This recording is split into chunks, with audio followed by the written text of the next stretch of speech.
Sebab tu ada ulama sebut, seandainya umat ini mengetahui kelebihan berselawat, nescaya mereka tidak berzikir melainkan selawat sahaja.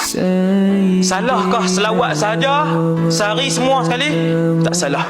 Sesiapa yang berselawat kepada Muhammad sekali, apa kelebihan dia? Allah berselawat kepadanya 10 kali. Tuan-tuan perasan tak? Semua zikir Allah bagi ganjaran ni, ganjaran boleh. Allah boleh tentu ganjaran dia. Allah boleh sebut apa ganjaran dia, berapa banyak ganjaran dia, berapa tahun ganjaran dia, apa yang hadiah yang Allah bagi. Tapi bila mai tang selawat, Allah tak sebut ganjaran, Allah sebut Allah berselawat kepadanya.